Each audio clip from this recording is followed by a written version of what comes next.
안녕하세요, 홍센입니다. 여러분, 혹시 타다를 타보셨나요?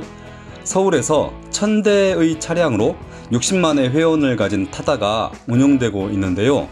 이에 대해서 택시조합, 특히 개인 택시조합에서 강력하게 반대의 목소리를 높이고 있습니다.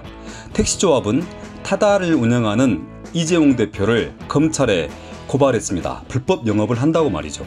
지금까지 타다를 사실상 허용했던 국토교통부는 검찰의 수사 결과를 지켜보겠다면서 한 발 뒤로 물러섰습니다.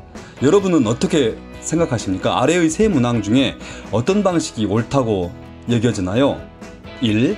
타다는 불법적으로 택시 영업을 했으므로 쏠카 대표 이재용은 구속되어야 한다. 2. 타다는 합법적으로 운행하고 있으므로 구속할 수 없다. 3. 타다는 공유경제의 마지막 숨통이므로 오히려 성원해야 한다. 어떤가요? 판단이 쉽진 않으시죠? 자, 그럼 몇 가지 사실을 같이 확인해 보죠. 첫째, 타다는 원칙적으로 보면 공유경제가 아닙니다. 둘째, 타다는 택시도 아니죠. 셋째, 타다는 법적으로 보면 렌트카 회사입니다. 먼저, 타다는 공유경제가 아니다. 미국의 우버나 중국의 디디추싱, 동남아시아의 그랩 같은 시스템이 아닙니다. 개인들이 자기 차를 그것을 필요로 하는 사람들에게 제공하는 그런 것이 아니에요. 출퇴근 시에 차량을 공유하는 카카오풀, 카풀은 공유경제라 볼 수 있는데 타다는 그와 다릅니다. 타다는 11인승 이상, 15인승 이하 차량 1000대를 상시 운행하면서 서비스를 제공하고 있습니다. 둘째, 타다는 택시도 아닙니다. 길거리에 서서 타다가 빈 차로 지나갈 때 손을 들어도 그 차는 서지 않습니다. 차를 세워서 손님을 태우는 바로 그 순간 불법이 되죠. 택시가 아니기에 개인 택시 운전 자격증도 없습니다. 요금제 등 택시에 적용되는 각종 규제도 없습니다. 서비스를 다양하게 할 수 있죠. 셋째, 타다는 바로 렌트카 회사입니다. 차량을 임대해주고 임대료를 받는 거죠. 거기에 더해서 운전자를 알선해주고 있는 렌트카 회사입니다. 차량을 임대해주는데 운전자까지 알선해준다? 이게 무슨 말일까요? 자, 여러분이 스마트폰에 타다의 앱을 깔고 타다를 호출합니다. 그럼 타다 운전자가 타다를 끌고 와서 여러분에게 렌트해 줍니다. 이때까지 그 운전자는 그냥 차량을 배달하는 배달원이죠. 그런데 그 차를 여러분이 타는 순간 그 배달원은 여러분이 잠시 고용한 운전자가 되는 겁니다. 이렇게 기묘한 트릭이 왜 발생했느냐? 바로 법 때문입니다. 현재 여객 자동차 운수 사업법상 렌트카 회사는 운전자를 알선할 수 없습니다. 그냥 차량만 렌트해 주게 되어 있어요.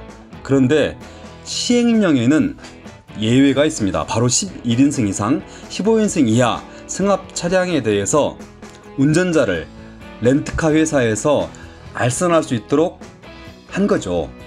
이 조항은 왜 생겼을까요? 바로 이정 면허 소지자 때문에 생긴 겁니다. 이정 면허로는 9인승까지밖에 운전하지 못하는 거 아시죠? 그러니까 이분들을 위해서 렌트카 회사에서 11인승 이상 승합 차량에 대해서 운전자를 알선할 수 있게 한 겁니다. 타다는 바로 이 시행령을 근거로 해서 렌트카 회사를 차렸고요.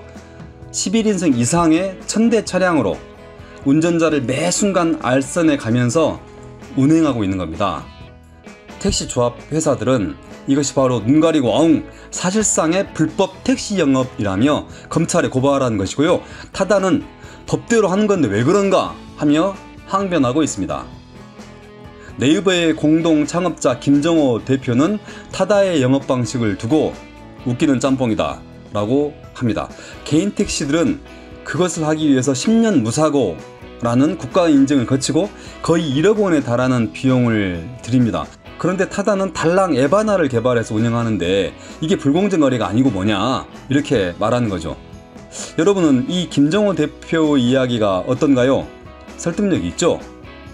그런데 이 말도 맞지만 달랑 앱만 개발해서 운영한다는 바로 그것이 혁신이 아닌가요? 비용을 최소화하고 더 나은 서비스를 제공하는 것이 바로 혁신인 거죠.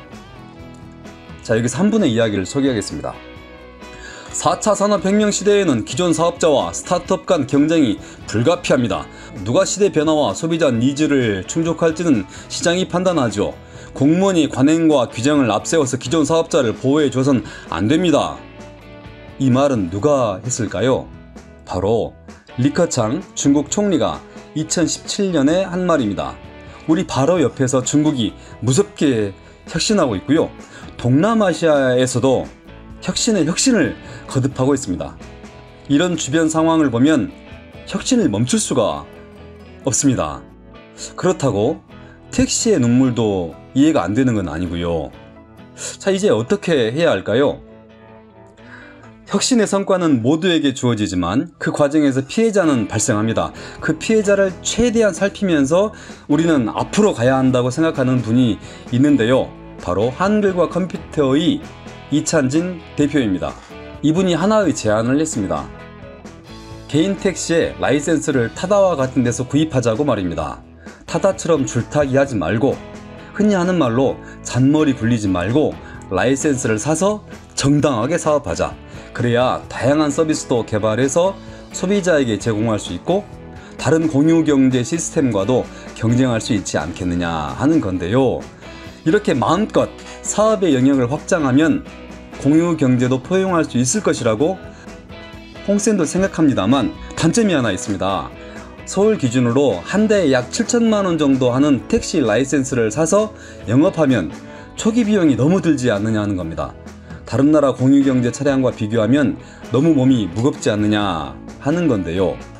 아무튼 이동혁신도 해야 되고 택시의 눈물도 살펴야 되는 정치권은 지금 이러지도 저러지도 못하고 엉거주춤 상태인데요. 여러분은 이 라이센스 아이디어에 대해서 어떻게 생각하십니까? 여러분의 고견을 기다립니다. 고맙습니다. 홍쌤입니다.